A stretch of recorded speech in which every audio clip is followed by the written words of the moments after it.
कड़वी सच्चाई छिपाने की एक बहुत अच्छी कोशिश सरकार ने की है। प्रेजेंट एड्रेस किसी बैलेंस शीट की तरह होता है।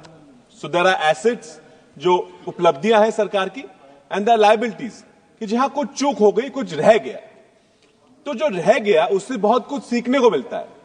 लेकिन ये जो अभिभाषण रहा, ये बस सरकार के लिए इलेक्शन का एक पार्टी मैनिफेस्टो और इलेक्शन का दिल्ली और बिहार के इलेक्शन का अनाउंसमेंट का यह अभिभाषण रहा। सिर्फ चुनिंदा उपलब्धियों के जश्न पे इन्होंने बहुत अभिभाषण में समय बिताया, लेकिन चुनौतियां हैं उस पर पूरी तरह चुप्पी थाने रखी। सर, आत्मनिर्भर भारत की ये बात करते हैं और बहुत लोग बोले कि आधी से ज्यादा आबादी अगर आत्मनिर्भर ना होके सरकार के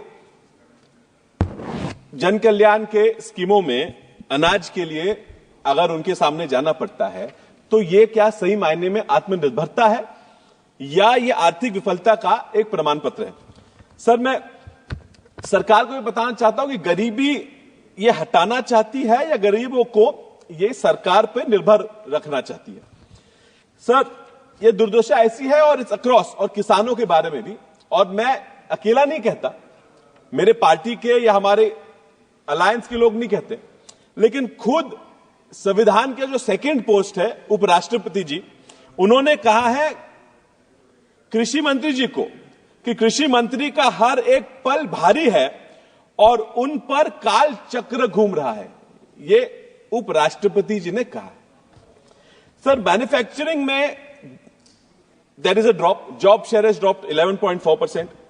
sir, ease of doing business index में ये वाहवाही करते रहे, लेकिन इसके लिए लॉ एंड ऑर्डर सही होना बहुत जरूरी है। सर, मैं प्रशंसा करूंगा अभिभाषण की कि उन्होंने कुंभ मेले में जो जाने गंवाई उनके बारे में उन्होंने वहां पे उल्लेख किया, लेकिन सरकार इसमें इफेक्टिव स्टेप्स लेने में कहीं चूकी है क्या, यह भी उन्होंने कहना बहुत जरूरी था। सर, महाराष्ट्र में हम शाहू फुले अंबेडकर, शिवाजी महाराज जी के आदर्शों पर चलते हैं, लेकिन हमारे महाराष्ट्र में भी आज समाज में, जातियों में डिवीजन पैदा करने की इस सरकार से कोशिश की गई है। सर, मराठा आरक्षण के लिए लड़ते हैं, लेकिन इन्होंने मराठा आरक्षण की लड़ाई को मराठा विरुद्ध ओबीसी की लड़ाई बना दिया। सर, धनगर आरक्षण के लिए मैं बोलूंगा कि धनगर चाहते हैं कि उनको एसटी में आरक्षण दो, लेकिन ये धनगर आरक्षण का ये एसटी विरुद्ध धनगर ये झगड़ा लगा के ये बीजेपी की सरकार झगड़ा बढ़ाते जा रही है। सर, हमारे महाराष्ट्र में जैन समाज में दो आते हैं, श्वेतांबर और दिगंबर। सर, हमारे वाशिम जिले में शिरपुर में एक मंदिर है, पार्श्वनाथ मंदिर, वो मंदिर के पूजा के अधिकारों के लिए वहां पे मारापीटी होती है। दिगंबर समाज के लोग वहां जब पूजा करने जाते हैं उन्हें मारा जाता है। और ये एक ही धर्म के, एक ही समाज के लोग अगर झगड़ रहे हैं, इनका झगड़ा खत्म करने का, इनमें कोई तो सोल्यूशन निकालने का कोई भी प्रयास इस सरकार ने नहीं किया। क्या सरकार ये चाहती है कि लोग झगड़ते रहे और इसमें से हम जीतते रहे? सर, अभी अभी किसी वक्ता ने कहा, दुबे जी ने कहा कि धर्म पे ओबीसी का इन्होंने धर्म से जोड़ लिया। सर, ओबीसी का धर्म का क्या लेना देना? Caste is agnostic, it's got nothing to do with religion, but every time they want to convert this caste into a religious thing.